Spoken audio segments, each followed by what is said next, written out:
Há uma regra matemática tão simples que parece óbvio que deve ser verdadeira. Mas, se aceitá-la, descobrirá que alguns segmentos de linha agora não têm comprimento. Uma esfera, sem adicionar nada a ela, pode ser transformada em duas esferas idênticas.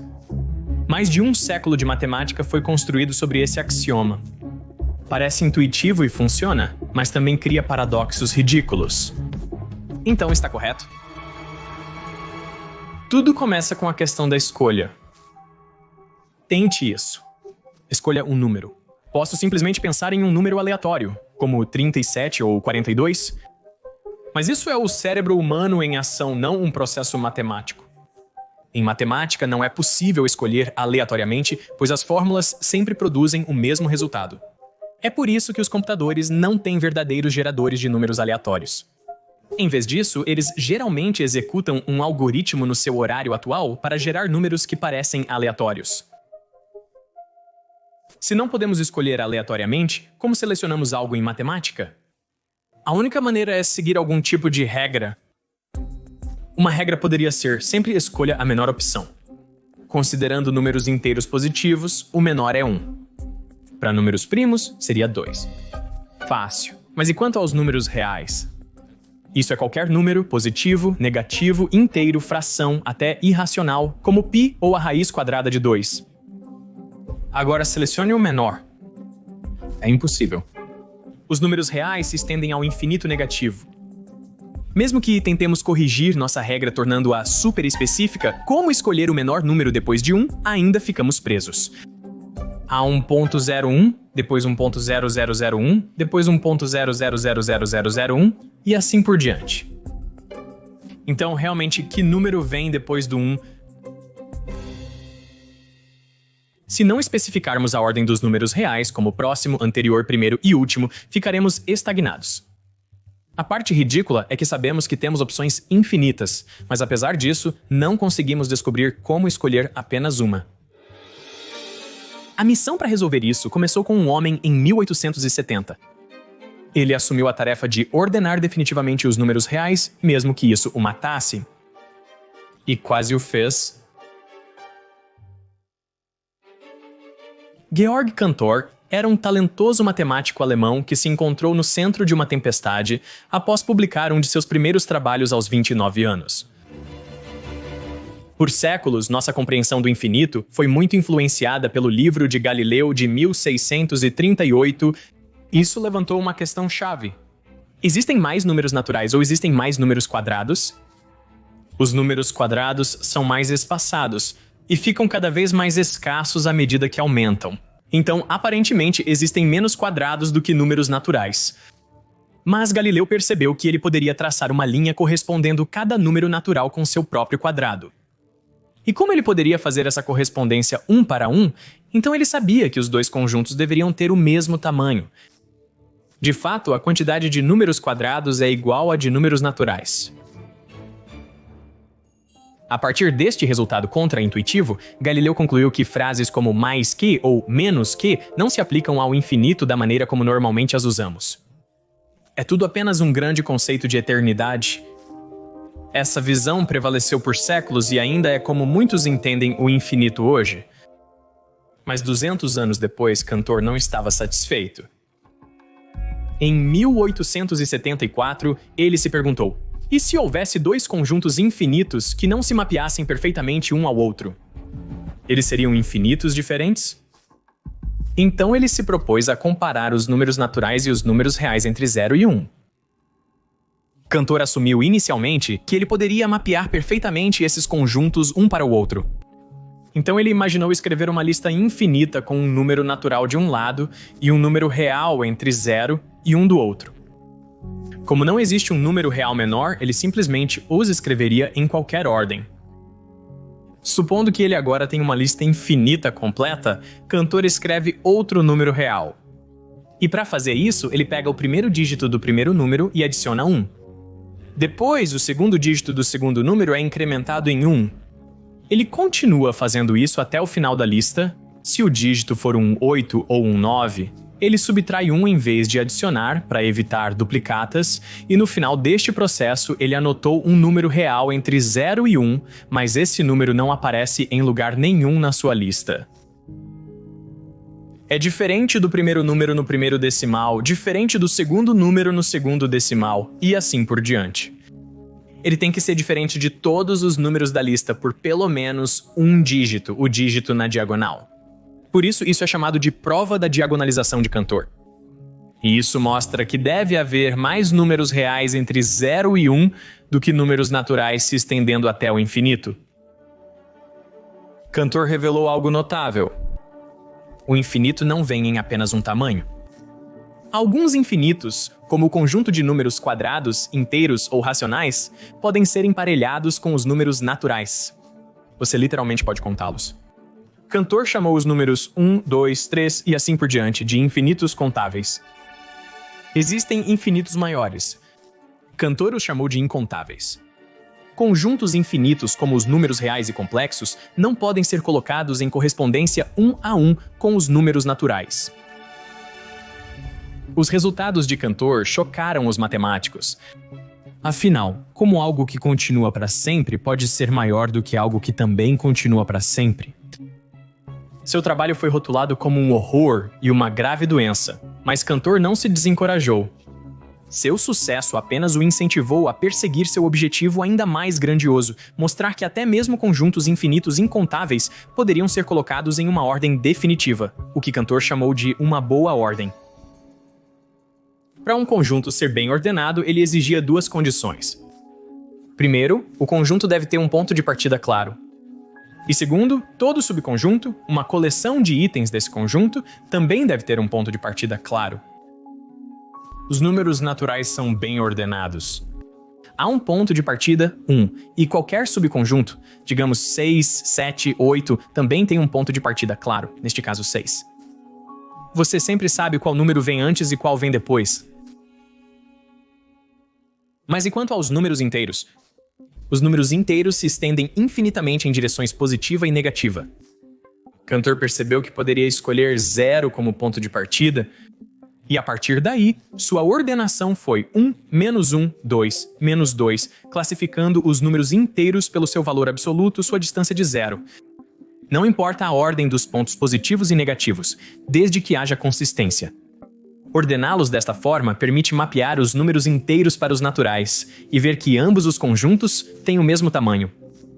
Mas existem outras maneiras de ordenarmos bem os números inteiros. Poderíamos começar com 0 e depois ter 1, 2, 3 até o infinito positivo e então menos 1, menos 2, menos 3 até o infinito negativo. Essa não é a forma usual de contagem, mas as 2 opções se enquadram na definição de uma boa ordenação.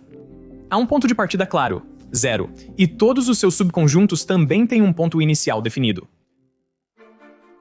Cantor conseguiu ordenar bem um conjunto que era infinito em ambas as direções, mas era apenas infinitamente contável. Em seu próximo livro, ele publicou seu teorema de bem-ordenação. Ele afirmava que todo conjunto, até mesmo os infinitamente incontáveis, como os números reais, poderia ser bem ordenado. O problema era que ele não havia realmente provado isso, porque ele não podia. Todos os métodos que ele tentou falharam. Mas Cantor tinha um forte motivo para confiar tanto em seu teorema. Cantor era um luterano devoto e acreditava que Deus estava falando através dele. Ele disse: "Minha teoria está tão firme quanto uma rocha. Toda flecha lançada contra ela voltará rapidamente ao seu arqueiro." Como eu sei disso? Porque eu o estudei de todos os lados por muitos anos, e acima de tudo, porque segui suas raízes, por assim dizer, até a primeira causa infalível de todas as coisas criadas. Apesar da crença, o teorema da boa ordenação era uma afirmação elevada a fazer sem qualquer prova matemática. E assim, pela segunda vez, a comunidade matemática atacou e ostracizou Cantor. Leopold Kronecker, chefe de matemática na Universidade de Berlim, liderava a crítica. Kronecker descartou completamente o trabalho de Cantor, chamando-o de charlatão científico e corruptor da juventude. Kronecker era professor de Cantor. Cantor sonhava em se juntar a ele na Universidade de Berlim, mas todas as suas inscrições foram misteriosamente negadas. Cantor levou a rejeição para o lado pessoal. Em 1884, ele escreveu 52 cartas para um amigo, e todas elas reclamavam de Kronecker. Pouco depois, Cantor sofreu o primeiro de vários colapsos nervosos. Ele foi confinado a um sanatório para recuperação. A única forma de provar que todos erraram era ordenando corretamente os números reais. Porém, ele não achava um ponto de partida, literalmente. Após ser liberado do sanatório, Cantor afastou-se da matemática como um homem quebrado. Nos 15 anos seguintes, lecionou filosofia e raramente se envolveu em suas antigas pesquisas. Talvez seu maior desafio tenha vindo no Congresso Internacional de Matemáticos de 1904. Lá, Julius König, um respeitado professor de Budapeste, anunciou que tinha uma prova de que o teorema de bem ordenado de Cantor estava errado. Na plateia, não estava apenas Cantor, mas também sua esposa, 2 de suas filhas e seus colegas. Ele se sentiu completamente humilhado. Mas também estava presente outro indivíduo, Ernst Zermelo. Zermelo, um matemático alemão que se interessou pelo trabalho de Cantor, achou algo estranho durante a apresentação de König. Em 24 horas, Zermelo identificou o problema. A prova de König continha uma contradição condenável. Em um mês, Zermelo publicou um artigo de 3 páginas chamado Prova de que todo conjunto pode ser bem ordenado. E era impecável. Zermelo fez uma grande descoberta ao encontrar algo profundo no trabalho de Cantor. Um mecanismo que Cantor usa inconscientemente e instintivamente em todos os lugares, mas formula explicitamente em nenhum lugar. Cantor sempre assumiu que poderia fazer infinitas escolhas de uma vez de qualquer conjunto, incluindo conjuntos infinitamente incontáveis como os números reais. Mas isso era apenas uma suposição. Em nenhum lugar no manual matemático isso era explicitamente permitido. A matemática é construída sobre axiomas, que são declarações simples aceitas como verdadeiras sem necessidade de prova. Zermelo notou que a suposição de Cantor precisava ser formalizada em algo sustentável em um sistema de prova. Um novo axioma que dizia que fazer todas essas escolhas era possível. Ele precisava do axioma da escolha. O axioma da escolha afirma que, se você tem infinitos conjuntos não vazios, então existe uma forma de selecionar um elemento de cada conjunto. Para conjuntos finitos, isso parece óbvio. Basta ir de conjunto em conjunto e escolher algo. Mesmo para conjuntos infinitos, é fácil havendo uma regra clara. Tipo, sempre escolha a menor coisa. Mas às vezes não há uma regra natural. Nesses casos, quando você está escolhendo entre infinitos conjuntos, incluindo os incontáveis, você precisa do axioma da escolha. Não podemos dizer como escolhemos, mas o axioma faz todas essas escolhas simultaneamente. O axioma não permite que você diga qual elemento você escolheu, apenas que infinitas escolhas são possíveis. Então, como esse novo axioma nos permite ordenar bem os números reais?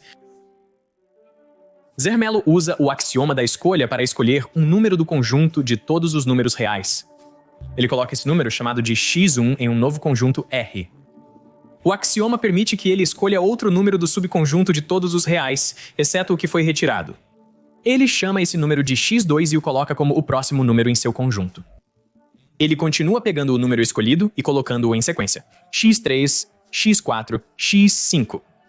Parece que ele está escolhendo esses números um por um, mas na verdade, as escolhas são feitas simultaneamente de todos os subconjuntos possíveis. Como Zermelo indexa cada número com os números naturais, a princípio pode parecer que ele encontraria um problema, porque os números naturais são apenas infinitamente contáveis. Uma vez que existem muito mais reais, ele eventualmente deveria ficar sem rótulos. Mas podemos contar além do infinito. Já fizemos isso ao contarmos além do infinito positivo, chegando a -1, -2 e assim por diante. Precisamos de um novo conjunto numérico que vá além dos números naturais. Chame o próximo número de ômega, ômega mais 1, ômega mais 2 e assim sucessivamente. Esses números ômega não são maiores que o infinito, eles apenas vêm depois do infinito. Eles não informam a quantidade, apenas a ordem das coisas. O próximo número que tiramos será rotulado como x-ômega, depois x-ômega mais 1, x-ômega mais 2 e assim sucessivamente. Isso continuará até que combinemos o tamanho dos números reais e nosso conjunto original esteja vazio. Agora, todo número real está em nosso novo conjunto. Existe um primeiro número, x1, e todo subconjunto também tem um primeiro número. E assim, nós ordenamos com sucesso os números reais. Essa ordem não se parece em nada com a nossa ordenação familiar. 1 bilhão poderia vir antes de 0,2. Mas com esse processo, podemos provar que uma boa ordenação existe. Agora temos uma maneira de resolver matematicamente nosso problema de escolha. Não podemos escolher o menor número real, mas agora é possível selecionar o primeiro, nosso ponto inicial. E podemos fazer isso para qualquer conjunto, o que significa que todos os conjuntos podem ser bem ordenados, independentemente do infinito. Portanto, o teorema da boa ordem de Cantor e o axioma da escolha de Zermelo são equivalentes. Cantor ficou tão aliviado. Zermelo provou o teorema da boa ordem e ordenou bem os números reais em menos de um mês. Zermelo transformou em um axioma formal algo em que os matemáticos confiavam inconscientemente por décadas. Ele mostrou que entender matemática não é apenas sobre números, é sobre a lógica por trás deles. O axioma da escolha era uma ideia nova, mas seu uso não foi novidade. Zermelo analisou dezenas de trabalhos de outros matemáticos e notou que eles também usavam o axioma constantemente, inclusive aqueles que criticaram o trabalho de Cantor. Isso apenas revela o quão contraintuitivo é que isso seja um axioma. E as pessoas vinham usando isso por cerca de uma década sem saber. Mas isso quase parece óbvio demais. A prova de Zermelo não construiu de fato uma boa ordem, apenas afirmou que uma deve existir. Mas algo pode existir se não conseguirmos realmente construí-lo? Sua prova também usou um número incontável de passos. Isso era permitido. Alguns matemáticos argumentaram que as provas deveriam ser finitas. Outros aceitaram o infinito, mas somente o contável. E então as coisas pioraram. Matemáticos brincando com o axioma da escolha criaram resultados perturbadores. Um dos primeiros veio de Giuseppe Vitali em 1905. Vitali usou o axioma da escolha para criar um conjunto numérico que revolucionou o conceito de comprimento. Então, o que Vitali faz é pegar todos os números reais entre 0 e 1 e atribui a um de um número infinito de compartimentos. Vamos chamar esses compartimentos de grupos. Então, queremos que cada número real acabe exatamente em um de nossos compartimentos infinitos. Então, como ele faz isso? Bem, digamos que temos dois números x e y. Se a diferença deles, x menos y, for igual a um número racional, ou seja, um número inteiro dividido por outro número inteiro, então ambos x e y irão para o mesmo compartimento. Mas se tivermos dois outros números, digamos p e q, e a diferença deles não for racional, ou seja, é uma diferença irracional, então esses dois números irão para compartimentos separados. Então vamos fazer alguns exemplos. Se isso for 3/4 menos meio, então obtemos 1/4 e assim tanto 3/4 quanto o meio irão para o mesmo compartimento. Na verdade, você pode ver que todos os números racionais do intervalo de 0 a 1 acabarão no mesmo grupo. Agora, se você tem números irracionais, nem sempre é claro se eles irão para o mesmo compartimento ou não. Por exemplo, se temos o número raiz de 2 sobre 2 menos raiz de 2 sobre 2 menos 1/4, então isso tem uma diferença racional, mesmo que cada um desses números seja irracional. Então esses dois números irão para o mesmo grupo. Mas se temos números irracionais, raiz de 2 sobre 2 menos raiz de 2 sobre 3, isso dá uma diferença irracional.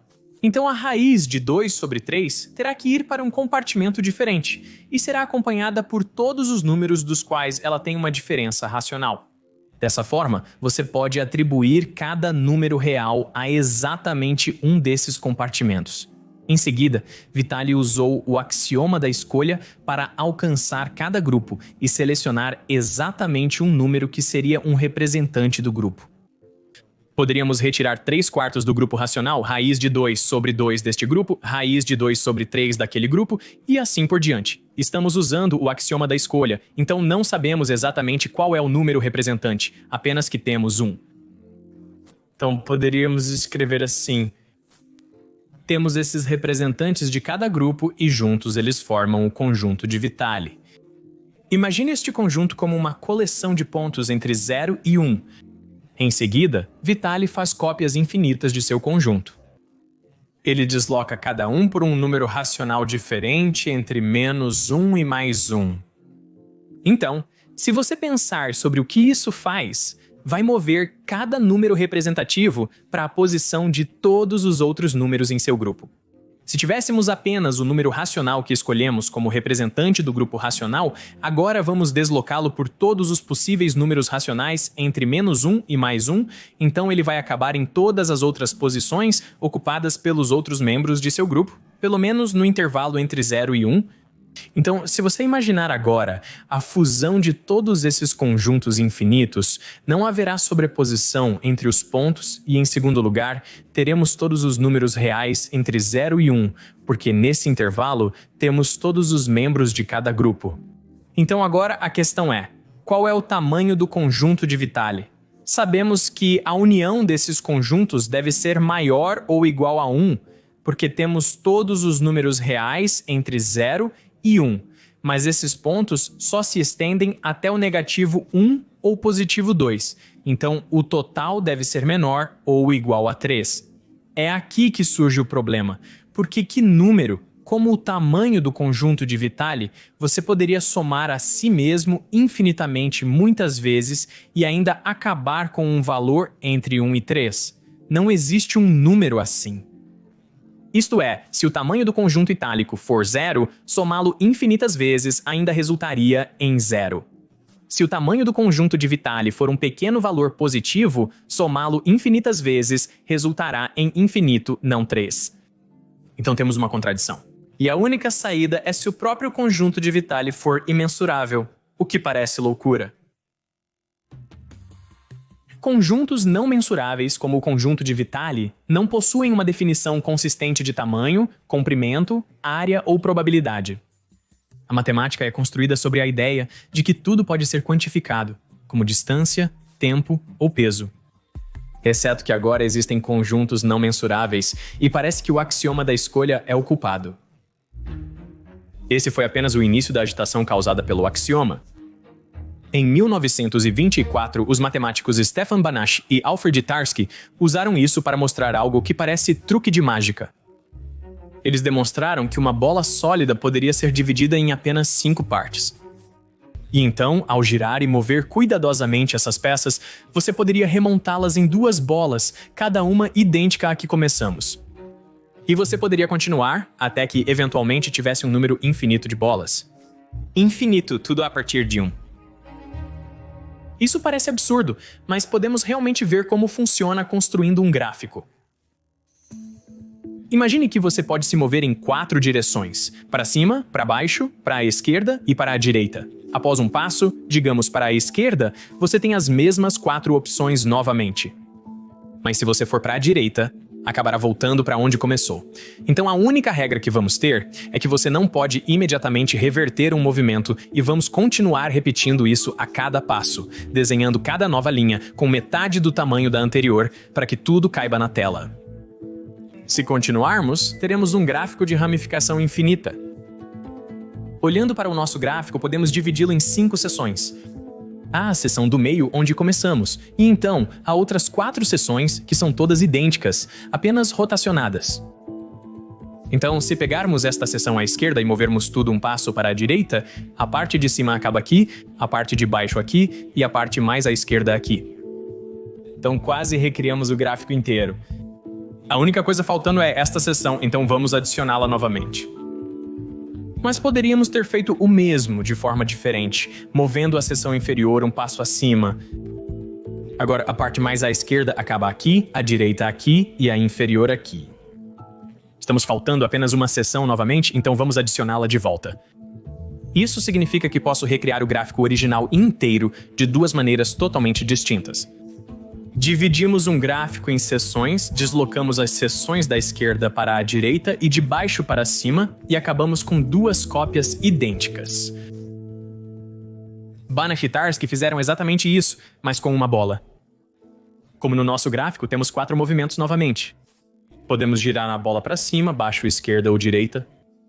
E nossa única regra é não reverter um movimento imediatamente. E para garantir que nunca voltemos ao mesmo ponto, cada rotação será pela mesma porção irracional de um círculo. Podemos escolher um ponto inicial aleatório, marcá-lo e então começar a girar a bola. Cada ponto é colorido com base na direção da rotação usada para chegar lá. Se fizermos isso um número infinito de vezes, acabamos com essa coleção de pontos. Esta é uma coleção infinita contável, porque poderíamos listar cada rotação e atribuir-lhe um número natural. Mas a superfície de uma bola tem infinitos pontos incontáveis, assim como a linha dos números reais. Então, se quisermos cobrir toda a superfície, precisaríamos repetir esse processo. Mas onde começamos em seguida? Como existem infinitos pontos de partida incontáveis, não podemos listá-los todos, e queremos ter certeza de evitar quaisquer pontos que já colorimos. Então a solução é usar o axioma da escolha. Com ele, podemos continuar escolhendo pontos de partida únicos, mesmo que não possamos dizer exatamente como estamos escolhendo-os. Após colorirmos cada ponto na bola, podemos dividi-los em 5 grupos. Um para os pontos de partida e outros 4 baseados na rotação final usada para chegar a esses pontos. Esses grupos agora podem ser considerados as seções do gráfico. Podemos pegar o grupo de pontos que termina com uma rotação à esquerda e rotacioná-lo para a direita. Então adicionamos o grupo que termina com uma rotação à direita e assim recriamos nossa bola original. E podemos fazer isso novamente, fazendo um movimento extra para contabilizar os pontos de partida. Podemos igualmente pegar o grupo que termina com uma rotação para baixo e rotacioná-lo para cima. Então adicionamos o grupo que termina com uma rotação para cima e nossos pontos de partida. E agora recriamos nossa bola original pela segunda vez. Isso é uma simplificação excessiva, mas dá a essência de como é feito. De uma bola, criamos 2 bolas idênticas do mesmo volume.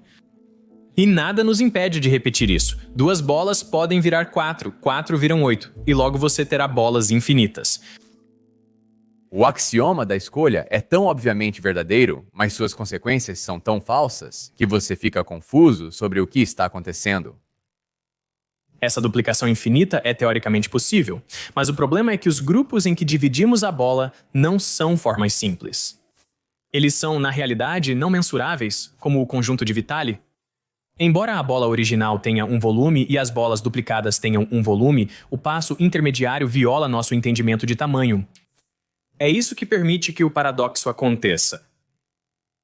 Claro, esses não são cortes fisicamente plausíveis, mas há uma questão mais metafísica. Como isso deveria ser remotamente possível se pudéssemos fazer tais cortes? E para quase todos que conheço, a resposta é absolutamente não. A verdade é que ninguém sabia o que ocorria. Naquele mesmo ano, Tarski tentou levar o axioma da escolha adiante, provando que ele é equivalente à afirmação de que elevar ao quadrado qualquer conjunto infinito não aumentaria seu tamanho. Quando Tarski submeteu este trabalho a uma revista em Paris, o editor Lebesgue respondeu depreciativamente: ninguém se interessa pela equivalência entre 2 afirmações falsas. Sem se deixar desencorajar, Tarski enviou para outro editor da mesma revista, Fréchet. A resposta dele? Não há interesse na equivalência de afirmações claramente verdadeiras. Tarski nunca mais enviou um artigo para lá. Então, a matemática estava em crise por mais de 30 anos, com as pessoas sem saber no que acreditar. A questão é, isso é realmente um axioma ou algo que pode ser provado? Em 1938, finalmente começamos a obter algumas respostas. O matemático austríaco Kurt Gödel provou que existe um mundo onde todos os outros axiomas já aceitos da teoria dos conjuntos são verdadeiros, e o mesmo vale para o axioma da escolha. Em 1963, Paul Cohen provou que existe um mundo onde todos os axiomas da teoria dos conjuntos são verdadeiros, exceto o axioma da escolha. Isso é meio que como o postulado paralelo em geometria. A geometria pode ser vista como um jogo. Os 4 primeiros postulados, ou axiomas, são as regras mínimas para jogar esse jogo.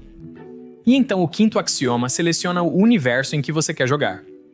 Se você escolher que o 5º axioma não se aplica, então você está jogando em geometria esférica. Se você escolher uma linha paralela, está jogando em geometria plana. Ao escolher mais de uma linha paralela, você está jogando em geometria hiperbólica. Todas essas geometrias são válidas dependendo da matemática desejada. E é o mesmo para o axioma da escolha.